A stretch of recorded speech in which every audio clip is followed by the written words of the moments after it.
ಚಾಲಕನ ನಿಯಂತ್ರಣ ತಪ್ಪಿ ಭೀಕರ ಕಾರು ಅಪಘಾತ ನಡೆದಿರತಕ್ಕಂತಹ ಘಟನೆ ಬೆಂಗಳೂರಿನ ಯಶವಂತಪುರ ಸರ್ಕಲ್ ಬಳಿ ನಡೆದಿದೆ.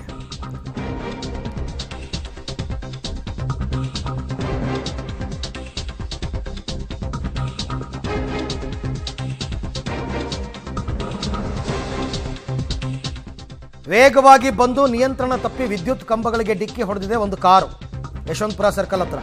ಕಾರಿನ ಮುಂಭಾಗ ಕಂಪ್ಲೀಟ್ ನಜ್ಜುಗುಜ್ಜಾಗಿ ಹೋಗಿದೆ. ಏರ್ ಬ್ಯಾಗ್ಸ್ ಎಲ್ಲ ಓಪನ್ ಆಗಿದೆ. KA02 MR 1314 Mahindra XUV 500 car ಅದು. ಕಾರ್ನಲ್ಲಿ ಚಾಲಕ ಮಾತ್ರ ಇದ್ದಂತೆ. ಮದ್ಯಪಾನ ಮಾಡಿ ಕಾರ್ ಚಲಾಯಿಸಿರೋ ಅನುಮಾನ ಇದೆ, ಏಕೆಂದರೆ ಕಾರು ಒಳಗಡೆ ಮದ್ಯದ ಬಾಟಲ್ಗಳೆಲ್ಲ ಪತ್ತೆಯಾಗಿದೆ. ಬೆಳಗಿನ ಜಾವ 3 ಗಂಟೆ ಅಷ್ಟೊತ್ತಿಗೆ ನಡೆದಿರ್ತಕ್ಕಂಥ ಘಟನೆ ಅದು. ಇಂಡಿಯನ್ ಇನ್ಸ್ಟಿಟ್ಯೂಟ್ ಆಫ್ ಸೈನ್ಸ್ ಕಡೆಯಿಂದ ಬಂದು ಫುಟ್ಪಾತ್ ಮೇಲೆ ಹದ್ದಿದೆ. ಫುಟ್ಪಾತ್ನಲ್ಲಿದ್ದಂತಹ ವಿದ್ಯುತ್ ಕಂಬಗಳಿಗೆ ಡಿಕ್ಕಿ ಹೊಡೆದಿದೆ.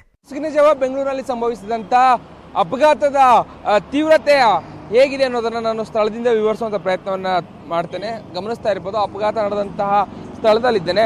ಕಾರು ವೇಗವಾಗಿ ಬಂದಂತಹ ಪರಿಣಾಮ ಎಲೆಕ್ಟ್ರಿಕ್ ಫೋಲ್ಗಳಿಗೆ ಗುದ್ದಿ ಅದನ್ನು ಸಂಪೂರ್ಣವಾಗಿ ನೆಲಕ್ಕುರುಳಿಸುವಂಥ ಅಪಘಾತ ಆಗಿದೆ. ಗಮನಿಸ್ತಾ ಇರ್ಬೋದು ಅದರ ತೀವ್ರತೆ ಎಷ್ಟಿತ್ತು ಅಂತೇಳಿ. ವೇಗವಾಗಿ ಅಂದರೆ ಇದು ಯಶವಂತಪುರ ಸರ್ಕಲ್ನ ಬಳಿಯೇ ಆಗಿರುವಂಥದ್ದು. ಗಮನಿಸ್ಬೋದು, IISc ಸರ್ಕಲ್ನಿಂದ ಯಶವಂತಪುರಕ್ಕೆ ಬರುವಂತಹ ಮಾರ್ಗ ಏನಿದೆ, ಆ ಮಾರ್ಗದ ಮಧ್ಯೆ ನಡೆದಿರುವಂಥ ಅಪಘಾತ.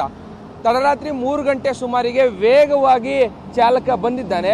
ಬಂದಂಥ ವೇಗದ ತೀವ್ರತೆ ಹೇಗಿತ್ತು ಅಂತ ಹೇಳಿದ್ರೆ, ಬಂದಂಥವನಿಗೆ ಆ ಕಾರು ಕಂಟ್ರೋಲ್ಗೆ ಸಿಕ್ಕಿಲ್ಲ. ಕಂಟ್ರೋಲ್ಗೆ ಸಿಗದ ಹಿನ್ನೆಲೆಯಲ್ಲಿ ನೇರವಾಗಿ ಫುಟ್ಪಾತ್ಗೆ ಹತ್ತಿದೆ. ಫುಟ್ಪಾತ್ನಲ್ಲಿದ್ದಂಥ ವಿದ್ಯುತ್ ಪೋಲ್ಗಳಿಗೆ ಗುದ್ದಿದ ಪರಿಣಾಮ 2 ಪೋಲ್ಗಳನ್ನು ಗುದ್ಕೊಂಡು ಆ 2 ಪೋಲ್ಗಳನ್ನು ಕೂಡ ನೆಲಕ್ಕುರುಳಿಸಿ ಅದೇ ಜಾಗದಲ್ಲಿ ಬಂದು ಕಾರು 2 ಟೈರ್ಗಳು ಬ್ಲಾಸ್ಟ್ ಆಗಿ ನಿಂತಿರುವಂಥದ್ದು ಗಮನಿಸ್ತಾ ಇರ್ಬೋದು. ಅದೇ ಸ್ಪಾಟ್ನಲ್ಲಿ ನಾನು ಇದ್ದೇನೆ. ಅದೇ ಫೌಲ್ಗಳು ನೆಲಕ್ಕುರುಳಿರುವಂಥ ಫೌಲ್ಗಳ ದೃಶ್ಯಾವಳಿಗಳನ್ನು ತೋರಿಸ್ತಾ ಇದ್ದೇನೆ.